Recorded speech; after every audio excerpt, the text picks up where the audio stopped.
Okay, I'll go ahead and mute my mic then. Okay.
All right. Well, welcome everybody. This is Will Maya here with the Language Conservancy, and I'm joined by Janine Pease, and to welcome you today to the launch of the Crow Dictionary app.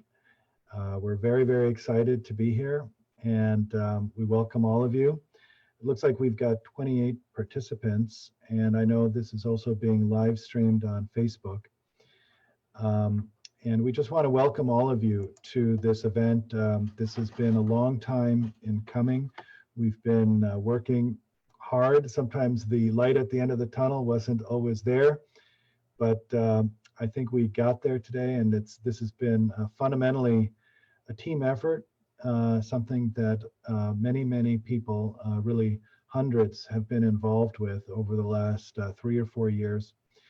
And we wanted to do something special despite COVID to recognize all of the hard work and contributions that were done by dozens of people all over Crow Country, but also all over the world, helping to see this project come to fruition. So again, we welcome all of you today to what I think is a very historic event, the launch of a Crow language app for mobile devices, but at the same time, a launch on the online dictionary of a relaunch of the online dictionary on the web. That brings the total words to, I think, over 10,000. but certainly all the words are now done in their most accurate way. And we think, as I said before, that not only is this a historic event, but this is the beginning, we hope, of a new era in terms of Crow language, where young people will have an access to an app, access to resources from which they can learn and move forward with confidence and dignity. And we hope also excitement and enthusiasm for the language.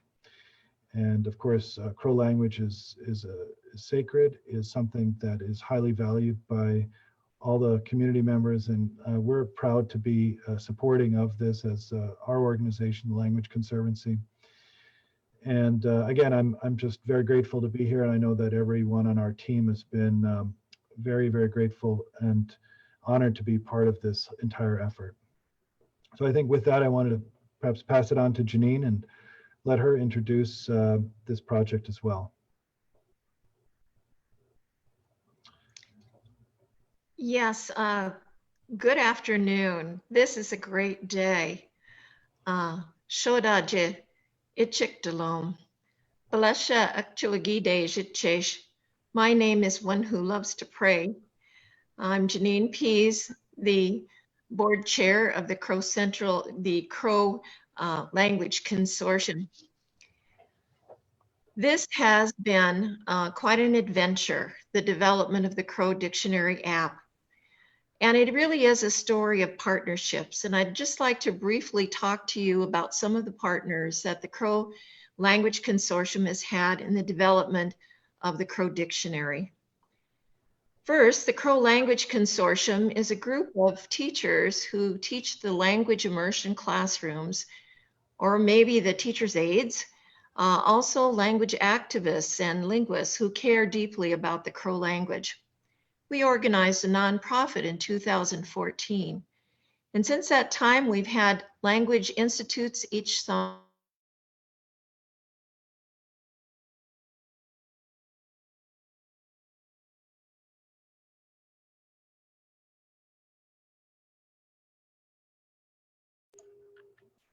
I think Janine.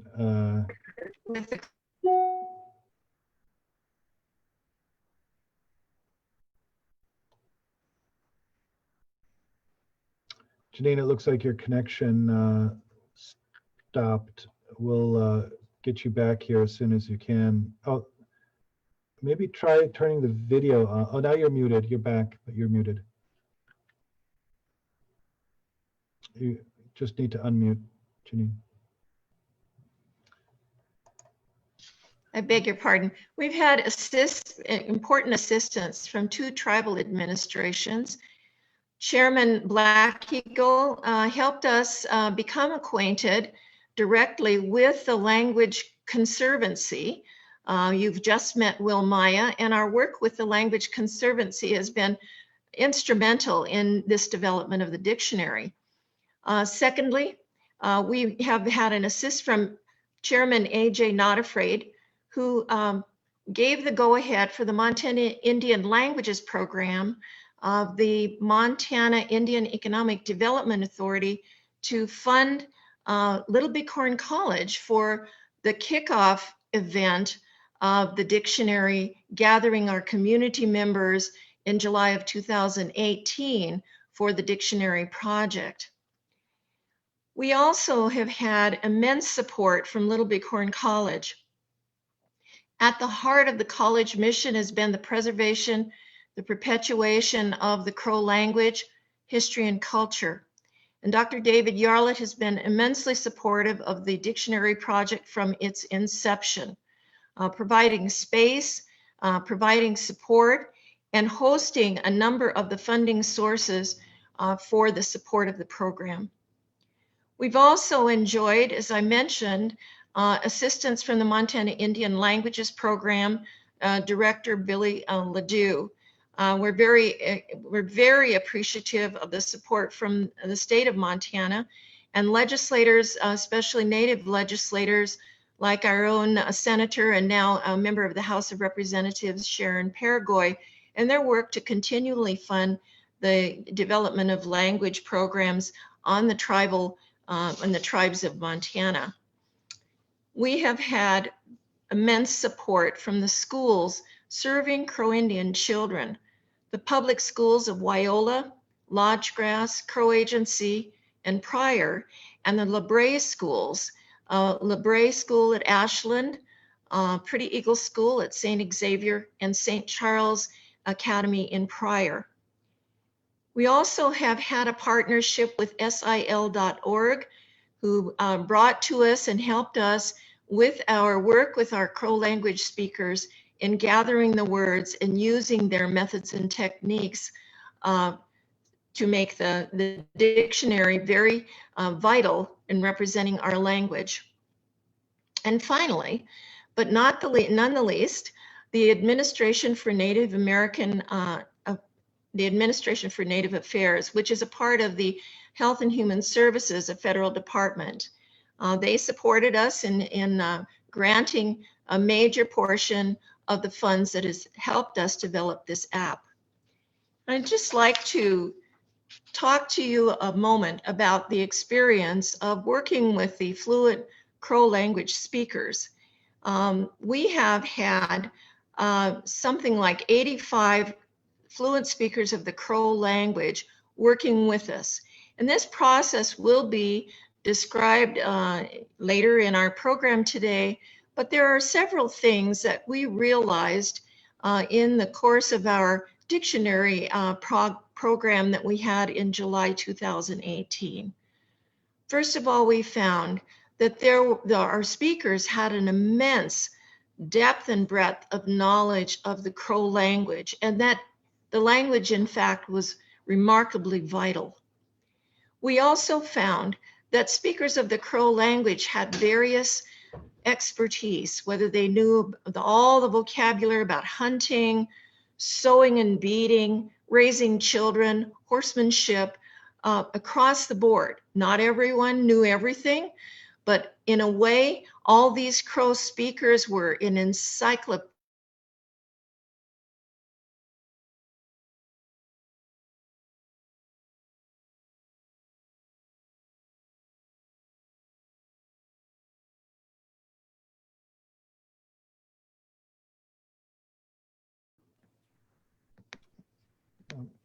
There you are. Okay, I'm back, I think. Yep. Sorry.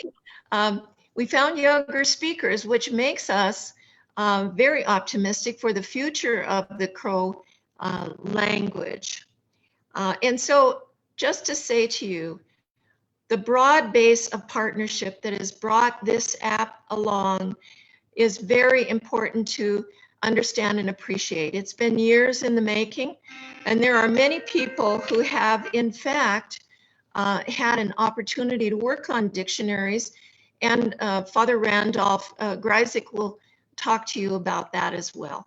Well, once again, I'd like to welcome you to this wonderful and auspicious event and say thank you for joining us. Thank you, Janine. And those are obviously, you know, it's a big project, and it's hard to, you know, put into words all of the emotion that we all have today in the launch of this dictionary. But we all share, you know, your hope and optimism that this will be, you know, something transformative for the community moving forward. I'd like to ask Father Randolph perhaps to open this meeting and this launch event in with the right protocols and in a traditional manner with a prayer. Father Randolph. Okay, thank you, Will. Okay, Baratia, Baraskudayak dish, Rakpajays, Tunakazus. You know, I base this was to Baratia, Babachaki, Gay, Dela, Bikahua, Igagua, Layesi, Wiki, Weskudawi, Baratia. Heavenly Father, as we pray today, we want to remember all the people that have brought us to this day, that have made this day possible. So many of them that Janine mentioned in her words, and for all the Crow people down through the years that have been generous enough to share their their words, their knowledge of their language with all those who have worked on dictionary projects. And we pray that this dictionary might be a real blessing to the children, to the young people, to the generations in the future who will use it. And as we pray today, we're mindful of so many people that are suffering from the coronavirus, those here and elsewhere who have lost their lives, and we continue to pray for all of them. And so we thank you, Father, and pray in Jesus' name. I hope. Oh, thank you, Father Randolph. We're going to move to the next part of our agenda, and just as Janine mentioned, we had many partners and funders throughout this entire process. And briefly, I'd like to acknowledge, in addition to the ones that Janine mentioned, the Montana History Foundation, through their support of the grant program and of the dictionary, the Potlatch Fund, resist.org, Solid Rock Foundation, Michael and Joseph Fitzgerald, the Montana Community Foundation, the Margaret V. Ping Foundation, Lush Charity Pot Fund, Humanities Montana, and the Foundation for Community Vitality, in addition to the Administration for Native Americans that Janine already mentioned. She also mentioned our partnership with Little Bighorn College, and clearly without a venue, without the support, the technical, logistical support that we were able to receive from Little Bighorn College, none of this could have happened. And so we want to, acknowledge that in a respectful way. And I want to ask David Yarlet to perhaps say a few words on behalf of the college. Thank you. I want to start off by saying thank you, Father Randolph, for that prayer. And I also want to apologize that I'm not going to be on here very long. I'm also being involved with the conference with the Northwest Commission on Colleges and Universities. I serve as a commissioner, so my participation is needed in that area also. I'm going to stay on board as long as I can and listen to what everybody else is saying. But I also want to thank Dr. Janine Pease and Will, yourself, for your tireless effort in putting this project together, continuing it forward. When there was the discussion to have this project to begin with, I guess in my mind, I never imagined thinking about how many words there may be in a Crow language. And we take things for granted. And I just want to use a example when I was doing my doctoral dissertation. When I was interviewing the late Elizabeth Smartenemy. In the interview, she was talking about things, talking about animals, plants, using words that I've never heard before. And she must have noticed my puzzled look. And of course, out of respect, I didn't interrupt her. I didn't question what those words were. And I waited until she was done. And I respectfully asked, what were those words that you mentioned? And of course, she scolded me to begin with. And then she said, wait, you may not know these words because that bird is no longer in existence in this area. Because those birds are gone, those plants are no longer here also. So in that way, I felt that this dictionary is really important, because without everyday use of some of these words, we tend to forget those words. Even today, if I had a fluent speaker come in and talk to me, although I am considered fluent in today's way, I don't consider myself very fluent because there's a lot of words that I don't know. I'll use for an example, when I visit with my clan brother, Dale Ohorn, there are times that he talks about certain things that I have trouble following, and I have to think about it, which also brings me back to when I had a conversation with the late Andrew Olel. And when he mentioned that, we just talk and use our language, but do we ever think about what it means? What is the root word of the words that we use today? So in that sense, when this project was brought up, I felt the importance of supporting this. And it has been a pleasure and an honor for Little Bighorn College to support this initiative, this project. And as the project progressed, Dr. Pease and different ones would mention how many words have been brought up. And it was just amazing because, like I said at the very beginning, I had no idea how many words that would come up with the Crow dictionary. One thing I also would like to notice that, our language changes as time moves along. Our language changes as the landscape of our environment changes. And we've noticed that here at Little Bighorn College when a number of years ago, especially with our computer science program. Back in our day, we didn't have computers. So the instructor that at that time was asking the students to come up with names for the different, hardware and different things that are part of the computer. And that's the way, our language has changed. And I think having this dictionary is really important so that we can preserve the language. And the language itself also lends to the identity of who we are. So thank you for the opportunity to at least make a few comments. And I commend all of you, Will, Dr. Janine Pease, and all the participants in continuing this forward so that we can preserve the language for the ones to follow. So thank you very much. Thank you, Dr. Yarlet. We appreciate your words. And of course, Little Bighorn College, again, is such a valued partner in this entire effort. And again, we could not have done it without you. So thank you. Thank you for that.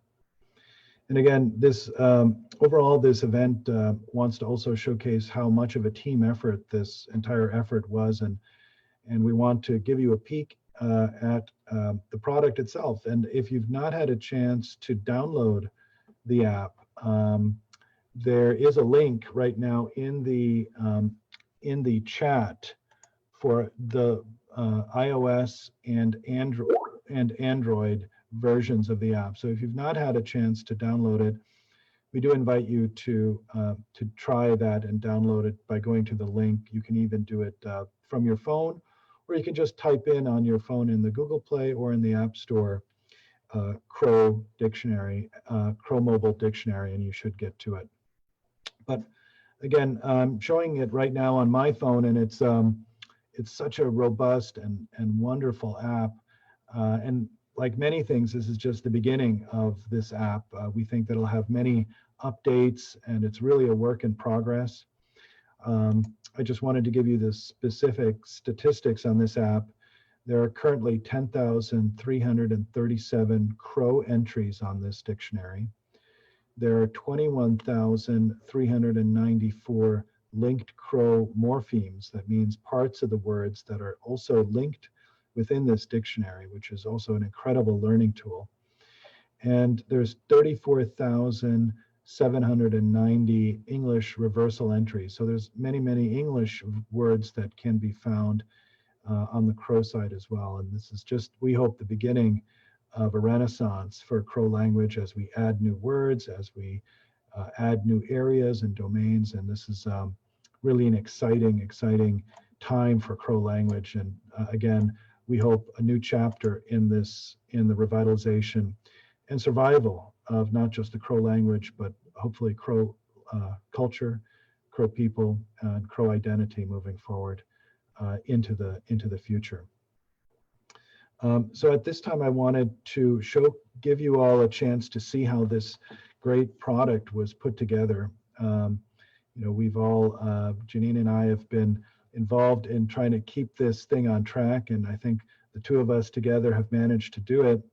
But at the same time, it's been the hard work, and I would say the blood, sweat, and tears of a small group of dictionary advocates, the dictionary team, and keeping this whole real project going, and I wanted to just pass it on to them, in particular Father Randolph, who you've already met, Tim McCleary, who unfortunately couldn't be here today, but he has a video piece that he wants to share with us.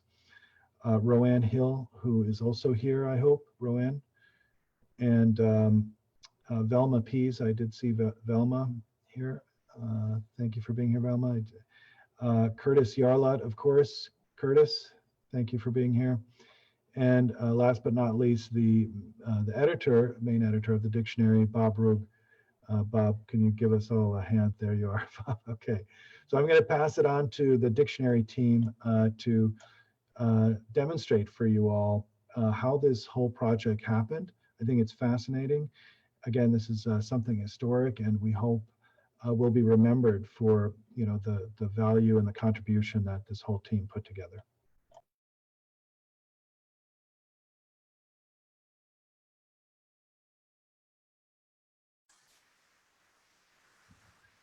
Okay, I think I'm supposed to go next, so I will just start out. And I thought it would be helpful to give an idea of some of the different efforts that have taken place over many, many years to compile Crow dictionaries and Crow words. And as far as I know, the earliest Crow words that we have date back to 1819, 1820. There was a scientist, an entomologist. He basically studied insects, but he was on an expedition along the Missouri River and met up with some crows and came up with a list of 30 words. And so that's exactly 200 years ago. And it was amazing to me that the way that he wrote the words down is instantly recognizable. Bison, bija, tobacco, oba, wear, show. And then some are a little different, like for water, it said mina with an N instead of an L, but that was common in the 19th century. So, 1820, 200 years ago, we have words of Crow that were written down. And there are a number of other efforts in the 19th century. There was a man by the name of Frederick Hayden, and he again was a geologist, a scientist, ended up exploring the Yellowstone region, and the Hayden Valley is named after him. And he must have spent some time with the Crows because he came up with a list of several hundred Crow words and phrases, along with a short sketch of the grammar. And he claims that he had help from a trader, Robert Meldrum, who had lived with the Crows for many years. And so I think his work is valuable. The Jesuit missionaries, they started St. Xavier Mission in 1887, and a number of them learned the language and, wrote a dictionary, a grammar, different prayers, Bible stories, etc. in Crow. None of their work was ever published, but it's preserved in the archives, the Jesuit archives in Spokane, and I believe Little Bighorn College has copies of pretty much all this stuff. So that was valuable. Edward Curtis, we primarily know him as a photographer, but he also had a good ear for languages, and he wrote down a list of a couple hundred Crow words, and compared them to the Hidatsa equivalent. So he was aware of the close relationship with between Crow and Hidatsa. And that brings us to Robert Loewy. He was an anthropologist who wrote extensively on Crow culture in the early decades of the 20th century. And he published a book of Crow texts that has both the Crow and the English translation, and also what he calls word lists, which was a dictionary that was published in 1960. Unfortunately, he died before he was able to completely finish it, and his wife edited it. And so there are a lot of errors in it that I'm sure he would have corrected if he had lived long enough. But that's a valuable work too. And that brings us up to more contemporary times. I'd like to talk a little about Ray Gordon. He came to the Crow Reservation in the late 60s under the auspices of Wycliffe and SIL. And before he could build or begin his New Testament translation, he saw the need for an adequate way of writing Crow. And so he worked on developing an orthography along with the bilingual program that was starting around that time. So they kind of worked together and developed the orthography, the way of writing Crow that we still use today. And he also started, compiling a dictionary. And I think that was really the beginning of our current dictionary project. And that brings me to me. I came to the Crow Reservation in 1970 as a Catholic priest. And after I was there for a year or two, I started realizing that all these things were going on around me and I didn't understand a word of it. So I wanted to learn some Crow. And so I began learning it. I got some help with Crow grammar from Ray Gordon and from Hugh Matthews. They shared their knowledge with me. And then in 1982, I took a sabbatical and I went to the University of Chicago and pursued a PhD in linguistics with an emphasis on Crow. And after Ray left the reservation, he gave me his dictionary materials. I believe that by this time they were computerized. And so we had a way to start and work with different programs that the SIL came up with for dictionaries of native languages, and added words over the years as I learned them from Crow speakers and other sources. Hugh Matthews shared with me a number of words that he had come across in working on the Bible translation. There are a number of other efforts in contemporary times that need to be mentioned. The Dictionary of Everyday Crow was compiled by Mary Helen Medicine Horse with the help of Hugh Matthews, and that was published by the Bilingual Materials Development Center in 1987.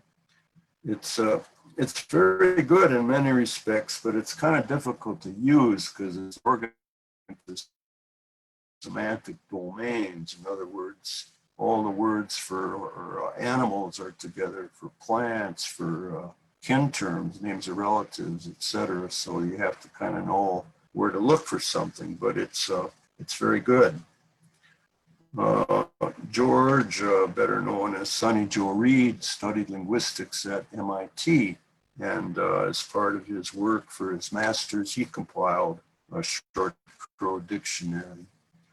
Lanny Reelbird issued a dictionary that was largely based on what I had done with some additions, and he also developed teaching materials, CDs, flashcards. He believed quite strongly in using the plain sign language to help people to learn Crow. And I'm sure there are others that I could and should have mentioned, but that's what came to my mind as I was thinking about this. And of course, we can never forget the countless Crow men and women who over the years have been generous and gracious enough to share their language, their knowledge of their language, realizing they're playing a part in preserving it for future generations. And so we're very grateful to them. Dilisay Shahomuk. Okay, that's all I have. Thank you, Father Randolph.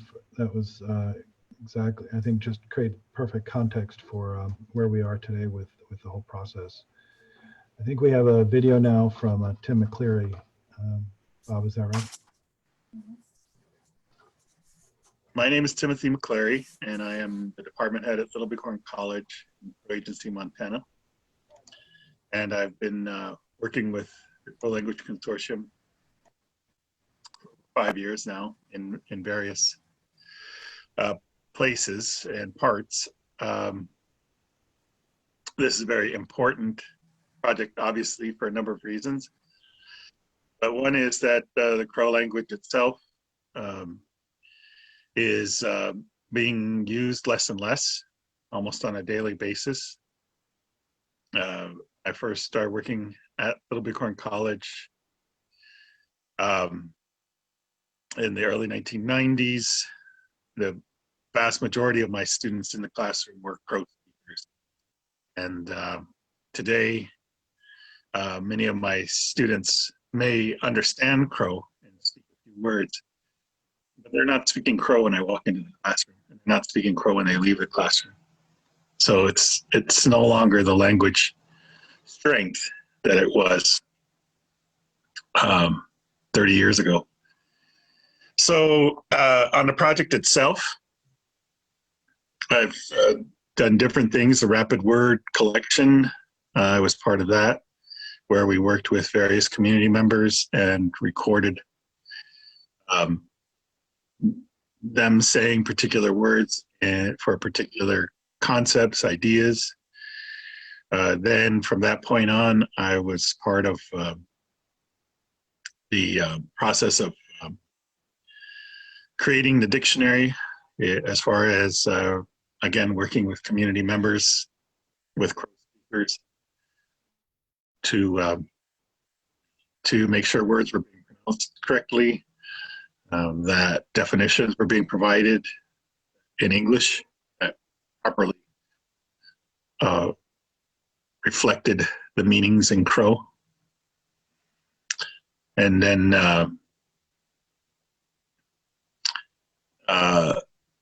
most recently, with the creation of this app, assisting various individuals wherever I could in getting the proper words put into place, proper meanings, etc.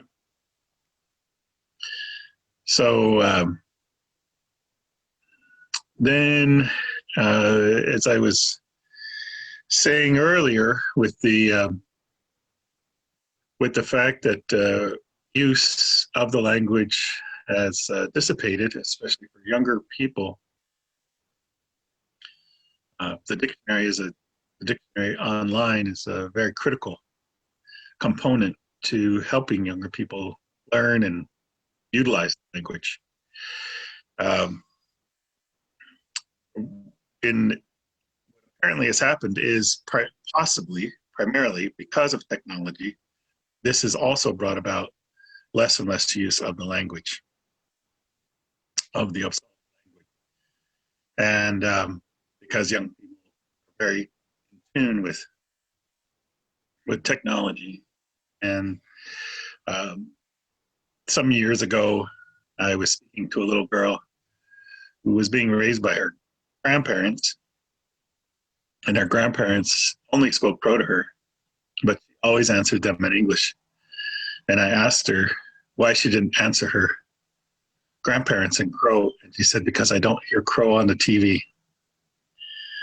And that is a reality for young people in the Upsalaga community, that they're bombarded with English from all directions. And so it puts into their mind that Crow isn't valuable and isn't important. So if they can see it in a app and they can utilize it, then I think that will start to change some ideas and some opinions about the importance of the language and the use of it. So I'm very proud to have been a part of this. I'm very humbled to see that it's come to fruition. Thank you.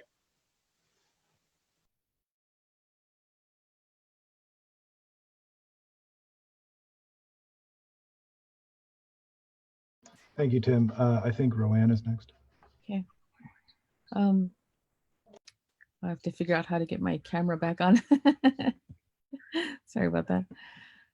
My internet has a tendency to glitch out a little bit, so if it starts doing that, I'm going to stop my video. But a little bit about how my journey has gone. First of all, my name is Rowan Alden Hill. I'm a Whistling Water clan and child of Big Lodge. I come from the Black Lodge district, and I've lived in the Dunmore area, descendant of the River Crow. I've been teaching for about 16 years now. This is actually my 13th school year at St. Lebre. I can't believe that.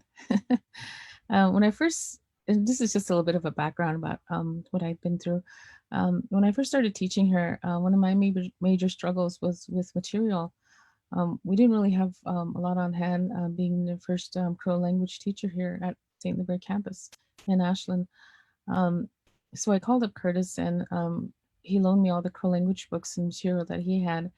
And then I had a few books. And so just a few things that I had from taking language classes at Lebanon College. And so together we pulled that, and then worked with Dr. Russ Alexander and came up with a little bit of a curriculum that we could start having lessons in teaching here. And that was my first, second, and part of my third year here. But I always felt like we could do better. And then it was really nice when Velma started working here at St. Lebre as a cultural liaison. It was around that same time that we also met Wamea. And it was interesting to see the Lakota material that he had that was translated to Crow, and to see the possibilities of material development. And then fast forward 8 years later, it's hard to believe. Not only do we have book levels 1, 2, and 3, but we have flashcards, posters, language testing for both pre and post, and then a little bit of a curriculum and a vocab builder app. And with everything that's happening today in the world and the challenges of the times that we're living in with the pandemic, it's really wonderful to see this language app come to fruition, the dictionary and the language app. I guess one of the things that I'm always concerned with is that we've lost so many people with this pandemic. It's just so awful. And even with even since before that time and since then, all the deaths that have happened, or just practically about all of them, we're all fluent language speakers. And I always feel like a little bit more of the language is gone with every fluent speaker that we lose. And so it's been a concern of mine, and not enough young people are speaking and using the language on a daily basis. And so if we could find some way to bring this language to them that's more on their level, because the kids today, they're so into technology, and looking at something on their phone is probably going to be easier for them to pick up than it is if we were to try to use flashcards, or if they were to go to look at a poster. It would be an interest for a few minutes, but then after that, it's it's not going to be something as interesting. But I've really found in my teaching, so with the vocab builder, it's an app that the students can put onto their Chromebooks. One of the really nice things about Lebre is that all the students here have Chromebooks that are assigned to them, all the middle school and high school kids. And so what we do is, or what I do in my classroom, is encourage my students, or what we do as a requirement is we download the vocab builder, and we also bookmark the dictionary. And then I know we're not supposed to have phones in our classrooms, but one of the things I do is have the students also bookmark the dictionary in their phones. And I've really found that if they want to look up something, they might have their Chromebook open, but so oftentimes I'll see them real quick pull their phone out and look up something real fast in the dictionary and then tuck it back into their pocket. And so I felt like this language app is really going to work with these kids. In working with them, one of the things that I was really happy to see was, especially with the language level books, the level 1 book, so many times I'll send a book home and the student won't bring it back right away for a couple of weeks, and it turns out that they have family members that are so into the book that they want to keep it and look at it, and so they'll have a little bit of trouble getting it back from this family or that family. They finally bring their book back, and it's really something that's really valuable, I feel like, because they make that connection between their language speaking families and themselves. It's a way to bridge that, and so it's been a really good thing. One of the things that I wanted to share, and I guess one of the things I was really excited about was getting to help with the rapid word collection. How wonderful it was to be in a room with a bunch of Crow-speaking women. One of the things that we had brought up with rapid word collection was that Crow men and Crow women have a slightly different way of speaking. And it's the same language, but there's certain words that a man shouldn't say that women say, and then vice versa, things that a woman says that a man probably shouldn't say. And so that was one of the things that we felt was really important. And I was really fortunate and blessed in that I got to be in a room with these really amazing women that just knew so much. And so it was a really good learning experience for me. I think I was just so in awe of these women that we just, you know, you're in a room with these women that have the same belief system that you do, the same values that you do, similar ways that you're raised, and then you sit in a room with them, and I knew who they were, but I never made that connection with them until we were actually in the room collecting these, and so it was really amazing. And I really learned a lot from them, and just sharing stories and just things that they talked about. You know, it's so amazing. And I really feel like I bonded with these women. We're still really good friends. So whenever I see one of them, we're really happy to see each other. So I guess it's been really amazing, and I'm so excited for this language app to take off because I could just see it being so valuable with my middle school and my high school kids. And the same thing, like what Tim said, so oftentimes our kids, you know, I've been fortunate in that I had 2 fluent Crow speakers come through my class, and in 13 years that I've worked with students, I've only had 2 fluent Crow speakers. And you know, one of the things that I noticed is that they prefer to speak English more. And I asked them about, they would speak Crow to me, but then they spoke English to everybody else. I said, how come you don't speak Crow all the time? You know, these guys understand what you say. And they said, well, there's no one else to speak Crow to. That's my age. And so I'm hoping that this language app will help with that, you know, and that we'll have more students with more interest in learning this, because that's really where the future of the languages is with our young people. And I really hope that this is something that's well received by our young people. So thank you. Thanks for the opportunity to help. Thank you very much, Rowan. Velma, are you there? Yes, I'm here. I just wanted to say that I have been involved, just like Rowan said, in 8 years. And I first got involved because of my position at St. Libre, which was as a cultural liaison. But I was really drawn to teaching. And I saw a need for teachers who spoke Crow. And so it had been 20 years since I got my teaching degree, but I went back to teaching, and I'm at St. Charles now. But yes, I was part of the original group that went to Sitting Bull College, and we were there for a couple of years. And while we were there, we all decided and suggested that maybe we have our own. And thanks to Will and David Yarlet and Janine, that happened. And so we're fortunate to have our own language institute every summer at Little Bighorn College. So it's been a great partnership there. So like I said, I went back to teaching, but in the summertime, there were always activities that we did regarding the dictionary. And so we got to know Bob really well. And I helped with some of the rapid word collection, and I was there for that, and also the recordings in following years. And so I helped recruit people that were good speakers, that had a really good knowledge base of the Crow language, knew the old words. And so I helped bring people in to help with the project. And as a teacher, I use the dictionary all the time. It's a wonderful resource that's available. I use it for the students. The students use it. I use it myself to help with my spelling and the accent marks. And so I'm still learning myself. And so it helps me to be a better Crow speaker and expand my knowledge base as well. So as I was involved at the beginning, when we went to Sitting Bull College, I realized how important keeping our Crow language, how important that is. And that if we don't do something about it now, we're going to lose it. And so I'm always encouraging my students to speak Crow, to learn Crow, have an interest.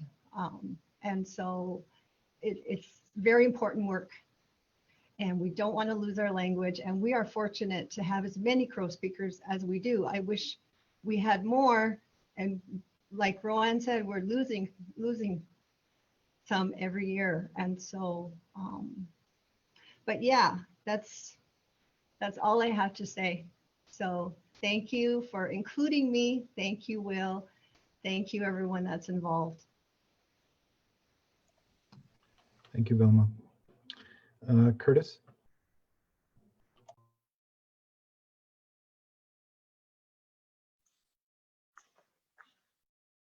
Good afternoon. I'm Curtis Yarlet. I'm Executive Director and President at St. Lebray Indian School. And we've been very glad to be a part of this project. As has been mentioned by Rowan and Velma and others, we started on this about 8 years ago when we first got rolling and looking at trying to develop materials so that we could more effectively teach the Crow language. And and so our role at St. Lebray has been to make it a priority, let our Crow speaking teachers particularly know that this is important, and also allowing them to have the time to be able to participate in the various activities that are related to the development of the Crow language materials, whether they're the textbooks, the vocab app, or the online dictionary, or now the app that's being released today. And so this is a very exciting event and an exciting time to make the language readily accessible and make it relevant for the young people. As Velma said, and Tim said, the numbers of active Crow speakers is declining, and that's a concern. We're fortunate as Crow people that we have still several thousand people who regularly speak the language, use it in everyday interactions with each other. But the numbers of young people who are speaking it is experiencing a precipitous decline. And in order to draw them into, to engage them, to make them excited about speaking their language, this is one of the things that can help. Something that they can consult, that most of our kids now have in their pocket anyway, to be able to pull out their phone and as Rowan described, check real quick how to say something, how to spell something in Crow. And I think all of those are ways that will, when you layer them on top of each other, will help to make the Crow language more used, more accessible, more relevant. In my personal history, my late grandmother was described by Alma Hogan Snell in her book Grandmother's Grandchild as an encyclopedia of the Crow language. Lena Old Bear Yarlet was her name. And my mother is, my late mother was from Korea. And she came to the United States at a time when the vast, vast majority of Crow people still spoke the Crow language. And as a result, she learned how to speak Crow as well as English. And, and as I grew up, almost everybody around me, as has been described by others, spoke the Crow language. And so when you bumped into a Crow person that maybe you didn't know the individual well, but you knew that they were Crow, you first started speaking to them in Crow. And only if you found out that they didn't speak Crow did you switch to English. Nowadays, it's exactly the opposite. If you bump into somebody whom you know as Crow, but you don't know well, you start out in English. And then only when you find out that they speak Crow do you switch to Crow. And so the activities that are involved with the partnership with the Crow Language Consortium, the Language Conservancy, Little Bighorn College, St. Libre, and all of the other groups in bringing forth products and technology like the textbooks, like the vocab builder apps, like the app that's being released now, the dictionary app. All of those, my hope is that someday down the road, we're going to have young Crow people who don't know each other, who bump into each other, and their first impulse is to greet each other in Crow. You know, just like we did when I was growing up. And so long term, that's what I'm hoping to see happen with the work that's being done, including the dictionary app that's being released today. Thank you. Thank you, Curtis. And finally, Bob Brug was the dictionary editor on this project. Hey everybody, as Will says, I'm the main editor of the dictionary. I've been involved in this for probably the past 4 years. I'm also going to be bringing on my partners in this, Colton Hast and Elliot Thornton, who I really couldn't have done this without. To start off, I'm going to talk about the process of making the dictionary and over the past 4 years, and also the future of it. And then Elliot will come on and talk about the actual app itself, how to use it, how to navigate it, and basically the machinations of the app. So let me start by sharing a slide here. Just one sec.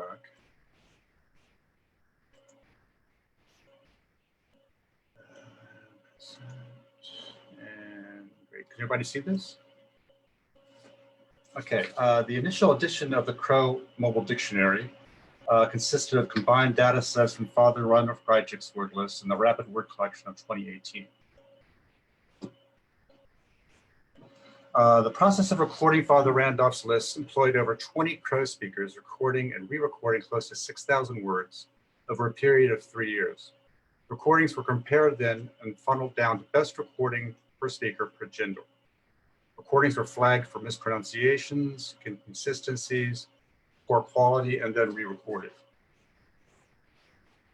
In July of 2018, over a 2-week period, the Language Conservancy and the Crow Language Consortium gathered over 60 fluent Crow speakers of various ages to engage in a rapid word collection at Little Bighorn College and Crow Agency and St. Charles School in Pryor. Through word association techniques, the RWC process used semantic domains and subdomains, 8,000 plus in total, to derive dictionary words. Over 14,000 glosses and lexemes were collected, recorded, and transcribed. Potential dictionary lexemes were selected and audio files cut and saved. In December of 2019, we had our re-record collection tool initiated. Previously, our process consisted of one-to-one sessions with a speaker, working from a preset word list. This model led to many inconsistencies in pronunciation and lexical differences when recordings from several speakers were compared. These inconsistencies were typically due to speakers being unfamiliar with hearing the word in isolation, or even unfamiliar with the orthography or the written form of the word. The re-record collection tool is a computer application that uses a group instead of a one-to-one model, allowing participants much more engagement and control in the word re-record process. During a session, the app is projected on a monitor so the group is able to see both the Crow word and English translation, and also hear the past recordings for each entry. As a group, they discuss the pronunciation, spelling, and gloss, and then re-record as they feel appropriate.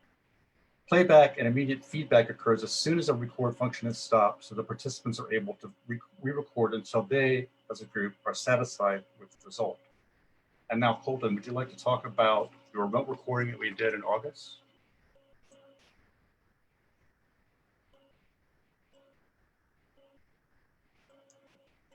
Sorry, I was muted. Okay. Yes, I can pick it up from here. Sure, good. Hi, everyone. My name's Colton Hast, and I am an assistant editor on the dictionary, and the Crow Mobile Dictionary, Crow Online Dictionary, and all its forms has been near and dear to my heart for the past 3 years. So first of all, thank you to everyone here for your engagement with the dictionary, and I'm really excited to have it in its current form. And really excited about the two items I'm going to talk about here, which are the virtual re-record that we did this summer, as well as the import into a new kind of database system that we've been using called TLEX. So in August of 2020, to prioritize people's safety due to COVID-19, our director, Will, flew to the Crow Reservation with microphones and laptops loaded with the RRC tool that Bob mentioned.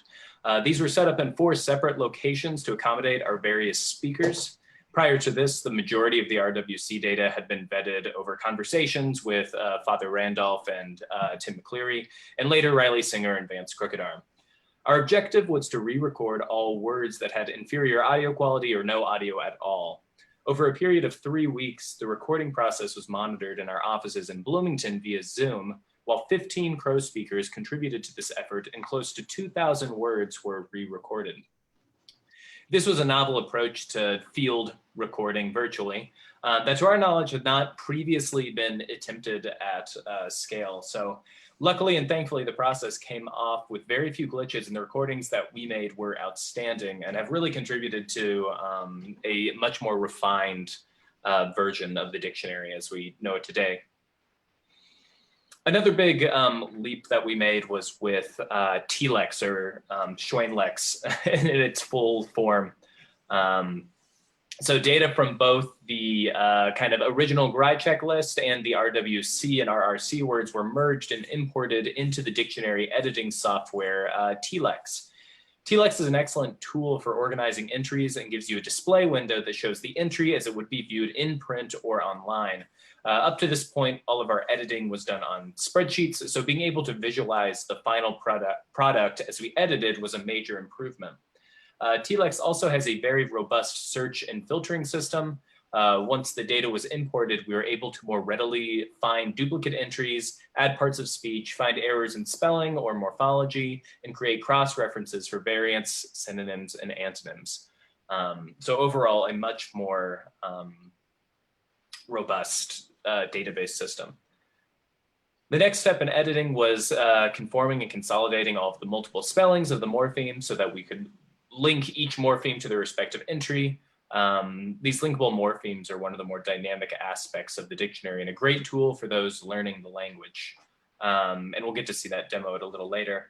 The last step before data was imported into a mobile format was to prioritize Crow entries for the respective reversals into English. In other words, making sure that when you search the word dog, at the top of the queue is bishke and not bikishpe, dog flea, or that multiple synonyms of a word appear at the top of the search queue. For instance, if you search for have in English, you get a, coulé, bige, the sorts of words that actually mean have rather than just having have in the definition appear at the top as they should. And so I think I'm going to pass it on back over to Bob so he can talk a little bit about future iterations of both the online dictionary and the mobile dictionary. Great, thanks, Colton. That was wonderful. So as awesome as this initial edition of the mobile dictionary is, there's still quite a bit of debugging that needs to take place. In addition, there are many errors that were caught too late for the launch. I'm sure many more errors with spelling and morphology still to come. The glosses we have for many words are far from sufficient, and most of the verbs are lacking inflections. Another issue is that we are lacking quite a few words and terms that relate specifically to the Crow traditions and history. So our job is far from finished. We would love to hear from you via the comment button on the app, which Elliot will point out next. And we'll be enlisting several of you over the coming months to help with further additions to the dictionary that I've mentioned above. So at this point, I will stop sharing my screen and turn this back over to Elliot, who will talk about navigating the app.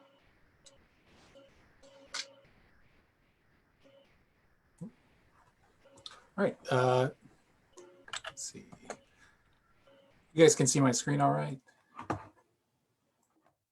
Well, so I just wanted to, one, thank everyone. I mean, I recall, gosh, several years ago now, whenever I first did some work organizing the data for Randy's Flex database and various toolbox databases, and really just kind of understanding the whole 200 years of data history and documentation and coming to understand the,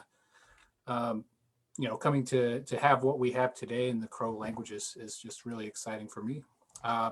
So I'm pleased to be able to introduce, kind of the features and functions of the Crow Mobile Dictionary as they stand now with, like Bob said, many hopes to improve them and, increase the accuracy of the data, increase the functionality, and continue to work on this as a living project, going forward. So whenever you start up the app, you might find yourself on the info screen. And the info screen is accessible via the little eye in the bottom left corner. And when you start the app, it's really there to help you get started and understand all the features of the app. And so the first screen you'll see is the how to use the app screen, which has descriptions of all of the buttons you'll see around the corners, as well as just basic information on how to search using the app, and really kind of what the little detailed features that you might come across are doing and why they are. And I think as Bob said, this is going to be a continued project. So as you have suggestions or find things that you feel like you could improve upon, I know as we've been working on the demo with Jacob, he's definitely given us some ideas to go forward with. And really every person that's, touched the project so far, really has a lot to give back to us as far as, suggestions on what will make it more useful for them, and also, benefit the language as we kind of go forward. For the next section in the info panel, it has a section that describes the entry details. And I thought this would be a good opportunity for Bob to kind of introduce everyone to the components of the dictionary, and what each piece they would see within a definition is there for and how it's used. There we go. The citation form, which you see in the orange letters, would be what many people in a dictionary would refer to as the head word or the main word or the lexeme of the dictionary. And the way we've organized this or structured it in this dictionary is that would be what is called the citation form, or the form of the word that you would hear if you would hear the word isolated or on its own, not in a sentence form. The word next to it in parentheses, which we're calling the stem form, the next word over, the third word over, stem form, would be the word as you would hear it if it was in a sentence. And that we've always, as out of a certain type of formality, we use what's called a declarative K, which is kind of a way of saying it is, or I think a lot of Crow speakers also refer to that as past tense. So the organization we've used for this is for nouns, you will see the entry in the citation form, then you'll see the stem vowel after that. The stem vowel would show the final vowel and how that changes or doesn't change when you suffix to it. If it is a verb, you'll see the citation form, and you'll also see the stem form in the entry. After that, you see the two audio entries. The blue one is for the male audio and the purple is for the female. We have, for many of these, we have audio for both genders and for both citation form and stem form. Unfortunately, for some, we just have either male or female audio. That's something that we can improve upon in the future.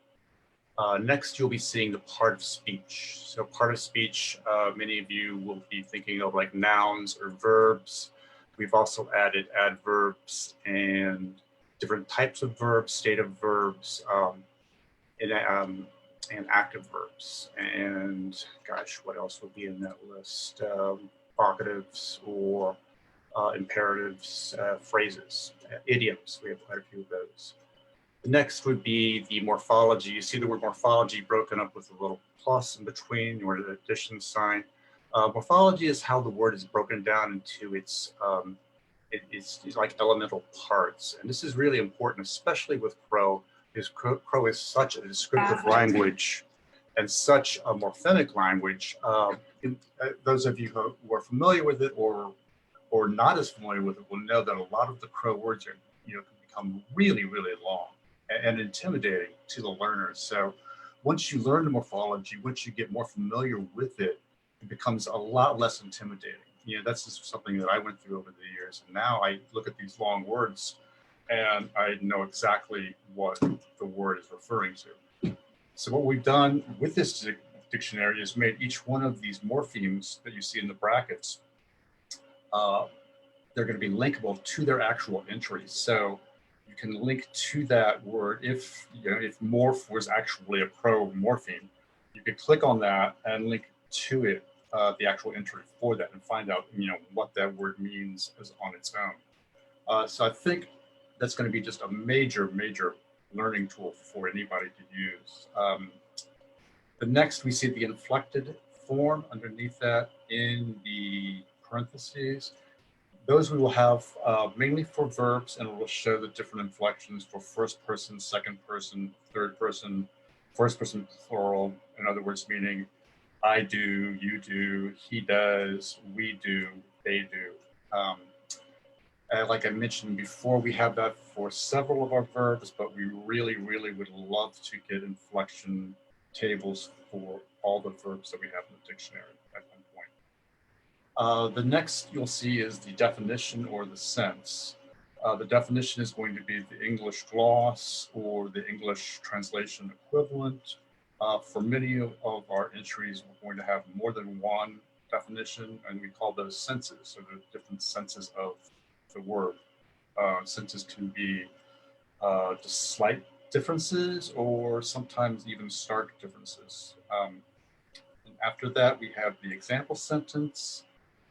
For many of our words, we have example sentences in Crow, and we also have the translation and English, and then we have the source, the literary source that those examples came from. The semantic domain is next, and the semantic domain is like a category that the word might fall under, for instance, animals or geology or cooking, what have you. Next, we have the note field. The note field, I've kind of added that for any additional grammatical or more often cultural or historical data about the word itself, something that really kind of pertains to how that is significant in the Crow language.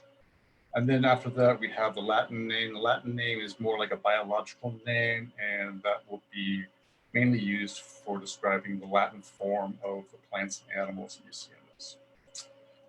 We have the source after that, which would be the source of the actual word, where the word came from. And then after that, we have cross-references, which when they exist, they're either variants, meaning like a different way to say the word, a slightly different pronunciation that, is possibly both in use, or sometimes we have several variants of a word that are all in use. And we also have synonyms to the words and antonyms. And I think I can turn that back over to Elliot now. Sure. So additionally, within the info section, we've moved over a lot of the material that is also available in the online dictionary. And Bob and David Heath did a great job updating a lot of that information, so that the new mobile version also has references to more complete descriptions of many of the morphological components in the language, as well as the phonology of the language and talking about the sounds of the language with examples. One thing you may notice is that I don't think we got all of the phonology audio into the app in this first update. or this first release. So we will be doing an update to kind of finish having a complete data set for making sure every audio button works in these larger kind of reference sections, and do some things to speed them up and make them a little nicer on the mobile platform. So getting into the other features of the dictionary, one of the features I think will be very useful to people is the ability to create their own lists. So not just a single favorites list, but if you are studying Crow for a class and want to compile lists to study specifically for that class, or you plan on teaching your kid or your friends a particular set of words, you can create any number of collections of Crow words from the dictionary in this to go back and reference, because one important thing about the dictionary is that many of the features we've really created to focus on it being a learner's dictionary. And one of the most important things to learning a language is repetition, and really kind of diving deeper into any particular word or morpheme or material for the Crow language.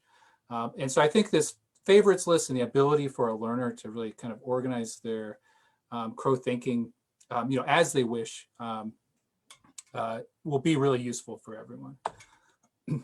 Additionally, as you're kind of navigating the dictionary, it keeps a certain amount of history, so that if you go and close the app whenever you were looking at something and you were like, oh, I was thinking of a particular word the other day, so you can go back and hit the little clock button in the top right hand corner, and that will show you your recent history of words, so that you can easily pop back into an entry you may have been looking at before you closed it or started doing something else. Additionally, as you go through the dictionary, the top right hand corner has a back button where you can go back in time very easily, so that if you're exploring and you want to go back a couple of entries, it's easy to pop back that way. And then if you have an Android device, the back button will do the same thing on your device there. Another view you can get to is, so if you're on any particular entry on either the English side or the Crow side of the dictionary, the 3 lines in the bottom center of the bottom bar there opens up a alphabetical listing of the next nearest alphabetical entries in the dictionary, so that you can explore the dictionary more like an actual physical paper dictionary copy. Additionally, the right and left buttons within that same menu will take you to the next entry alphabetically as well. So it's fairly easy to use the app as a physical dictionary if you were just going to sit down and explore a dictionary and fill your mind with as many Crow words as you can. And so addition to that, there's a number of settings that are there to kind of make it easier for users with poor eyesight to be able to increase the font size to a fairly large size. So hopefully, anyone with a phone that's capable of using it will find the top font size easily accessible, or the smallest font size for the young eyes out there. Additionally, one of the as you start to use the dictionary, you'll find that there's certain situations in which you may want to use different settings within the search. So if you're searching on the Crow side of the dictionary and you think of a word in Crow that you think but you don't know exactly how to spell it, within the search engine of the app, an approx function set up to take what you have typed into the search box and convert it to a more generalized form of Crow that eliminates a lot of common spelling mistakes or complex vowel structures, such that even if you type in a very simple set of characters, you may get many more results that might be what you were thinking of if you were hearing it in your head. And I'll go into a few other search options in a little bit. The other setting you'll find here is that if you have the autoplay audio setting on, as soon as you go to a Crow entry, it'll automatically play the first audio for you. But do keep in mind that for many of the entries, there are 4 audio samples in the citation and stem form, which you can access by tapping the audio buttons within the entry. So when you're searching, as I said, the search engine is really going to attempt to help you find either a word that's related to the word you're looking for, or if you just kind of sound out a Crow word, you may end up in the right place. Part of the reason for that is that the search is not just looking for the main entries of the word, but is also looking for any inflected form we know of the word, as well as those inflected forms in that kind of approximate spelling form. So this really allows, so even if you were to hear in your head only part of a word and you were looking for a particular morpheme, since those morphemes are broken down in the search engine, you know, ashi can become ashe and so on. Additionally, the Crow keyboard is built into the app itself, so you don't have to do any additional downloads to use a keyboard that has access to accents.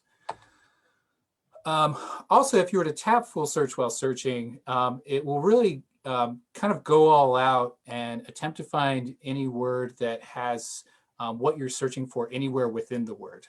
So you can see the scroll bar on the right goes down fairly far, where what you're searching for might be a morpheme within another word. And so this will really sort of attempt to find what you're looking for deeper down.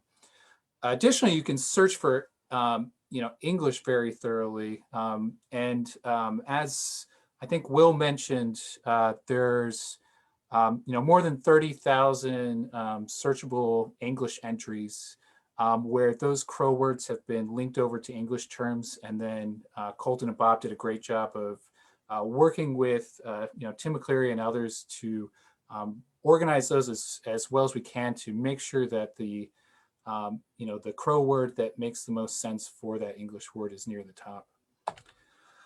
One other great feature that's sort of been mentioned already is the Morpheme Search. So as Colton said, with all the word breakdowns that we know now and the level of organization that they've reached, I got a really wonderful data set to be able to pull together, where if you check that Morpheme search box and then click on any morpheme within these morpheme breakdowns, it will allow you to find any other word that has that morpheme. So all of the words you would see when looking for, you know, Ashi Lodge under the Morpheme Search would bring you any word, many words related to lodge or house or so on. Additionally, we've done a major update to the online dictionary, dictionary.crowlanguage.org. And so just like with the mobile dictionary app, in the online dictionary, you can now click on cross-references, click on English terms, just sort of have much more exploration as well as all the updated data they've been working on there. And so I think with that, I believe, Jacob, are you ready to share your screen to do a little demo for us? Yes. All right. Yes, I am. Okay. So how do I stop sharing?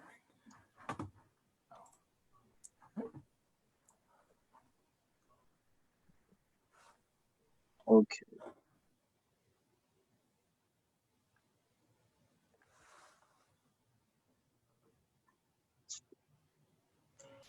Hey, Jacob, do you want to introduce yourself? Yeah, my name is Jacob Bryn. Blush or Blush Tahila Shkoji Chigam Nahu. Today I'll be demoing the dictionary, and I really had a lot of fun messing around with this dictionary because I got it a week early. And so the first word that I want to look up is Crow Agency, Bird House. And the first one is the male, and the second one is the female. And if you look at, let's see, if you look if you look underneath, you can see these those morphemes underneath. And if you click on one, it takes you to the entry. So ba is something that is, so the ba and ichik ba, or this word, Хавок. Хавок. which means like this, it's the sound. Also,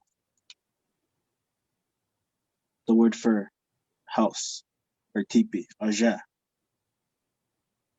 Oja. And so you can really just go to each word and dissect it, right? So I bookmarked some words. Here's one word. Shiruja. And if you look at it, it's a combination of the word shila and the word for cooked or burnt.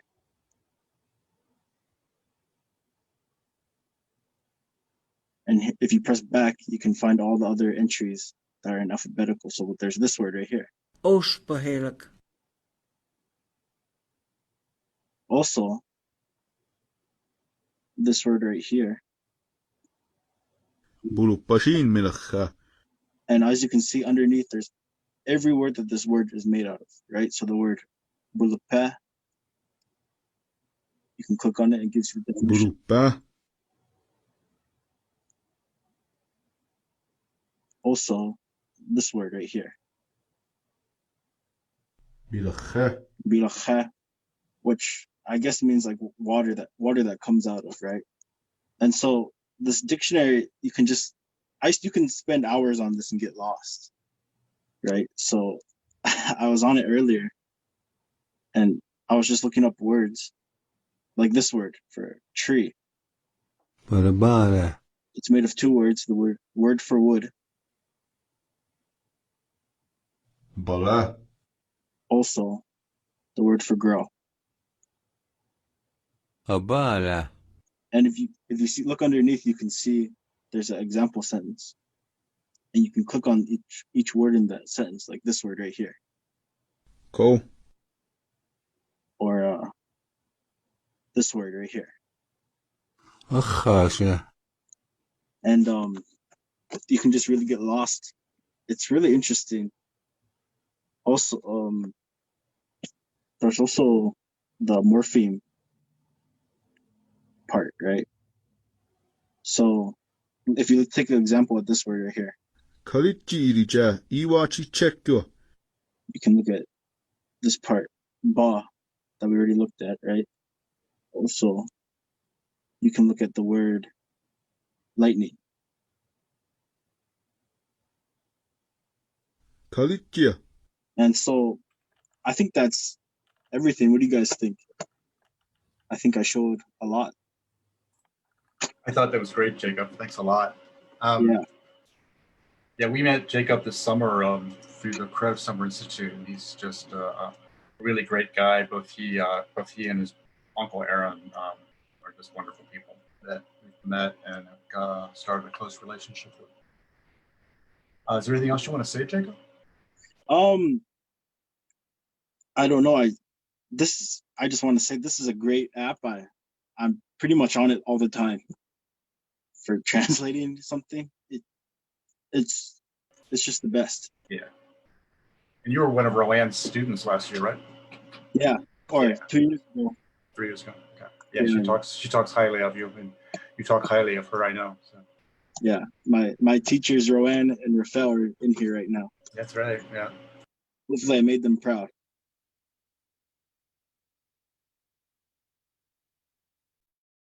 Great. Well, thank you, Jacob. And I think we have a slideshow now from about recognizing all the people that were part of this team effort, Bob.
Okay. Well, thank you, Bob, and the entire dictionary team for putting that really interesting and fascinating presentation together for us. I think it really took us, moved us forward in terms of our knowledge about all the time and effort, and of course, the huge, as I say, team effort that this was. And there's literally over 100 speakers involved, and a process that had a lot of moving parts, and we're just very proud of everyone for having taken it all this far. And I think if we can do this, I'd love to have a honoring song for all those that participated in this project, because again, it was such an important thing for the community, and we really want to honor all of the hard work that you did. Andrew or Bucky, are you available to do that for us? Yes, hello. Can you hear me? Yep. Okay. Hello, my name is Andrew Bucky Old Elk.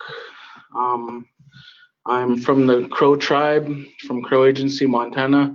I'm the Native American drum teacher here at St. Labray. I was asked to go ahead and sing a song for the event that's happening here today, that happened here, and I think it is all good. I really, it makes my heart happy to see this, happening, and to be able to provide this information for the children, and for not only the children, but the children's parents, even those that are learning themselves. And myself, I'm learning myself the Crow language. And but I want to thank Rowan for asking me to sing for this event today. I just wanted to quickly mention that Jacob Bryn was actually one of my students as well. He's a part of my drum class, and he's a really good singer. And I don't know if you can hear me, Jacob. I hope you're keeping it up, and from the looks of it, you're doing a good job staying involved in what you feel is important. And so with that, I'll go ahead and sing a song for you all.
Thank you very much. Oh, Bucky. I was gonna mention Bucky. a quick that both Bucky and Jacob have been in my class, and I'm just so proud of them. I have to say that. Thank you. Thank you. Aho, Bucky, and aho to everyone involved with the project. And we're nearing the end of our program, and I just want to leave you all with a few thoughts, and certainly Janine, you can chime in right after me. But I just want to have you all imagine, this was not only a group effort, but fundamentally we feel a bridge between generations, between all of the speakers of the past, beginning way back in the 1800s, to a big bridge all the way to the generations moving forward, the young people like Jacob and Bucky and their friends and peers, and we hope all the children and grandchildren as well, all the community members here. So in many ways, this app is like a bridge, bridging those generations, and we hope it opens new doors of opportunity and fundamentally brings hope, hope for the language. We know working with other languages that once an app like this is out there, really the sky's the limit in terms of the things that can be done, whether it's building other apps or more materials, or even doing things like a television show or a cartoon series. Once there's a dictionary like this, we can do anything. And I want the young people to feel that hope and that possibility, the limitless possibilities that are available in their language. And so again, we feel like this is a great new step forward. And with that, I'd like to pass it to Janine. You're going to have to unmute though, Janine. Sorry. Thank you so much for joining us today for this great announcement. Our ability to access the language is right now at our fingertips. I know that each and every one of you have a chance to pick up your phone and use it and begin thinking about the areas of the Crow language that you wish to explore, just as Jacob has suggested to us. He can just dive in and stay there. It's fascinating. I've had the privilege of working with children at our Chickadee Lodge Language Immersion School. And the dictionary was fascinating to them, even at the early age of 4 or 5 or 6. My great-granddaughter, who's age 7, uses it all the time. To be able to hear both men and women speak each of these entries is tremendous, to understand how it's put together. Some of you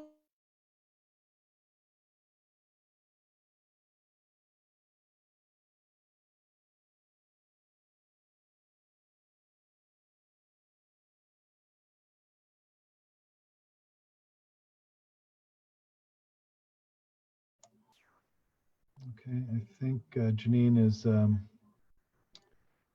off, but oh, there you are, Janine. Go ahead. Oh, I just know that there's so much, I know that so much more can come of all of this, and we have a great future to look forward to our students using it every day, to our youth using this as something that will come of great information to them, even help them use words individually or in groups. So we have a future in the Crow language. Our future has that in store, and it needs to be part of our vision, each and every one of us. Thank you for joining us today. Aho Gashida, aho. Oh, thank you. And I think with that, we'll basically adjourn the meeting. And again, also want to thank Brianna Hughes, who was our events coordinator that helped put this event on, and all the other people involved with coordinating this event. And thank you all again for attending. It's going to be archived on Facebook if you want to share it with your friends and share the link with them. And again, feel free to continue to interact with this movement for Crow language by providing feedback to the dictionary. If you see anything that you think needs to be corrected, feel free to use those comment bars, but also continue to stay in touch with us via the newsletter or Facebook for the other events coming up, whether they're language weekends, summer institutes, or many of the other things moving forward. I think, as I said, this is only the beginning of a new era for Crow language. And again, we're all proud to be a part of it, and look forward to seeing you all again in the days ahead. Stay safe, everybody. Yep. All right. Thank you. You too. Thank you.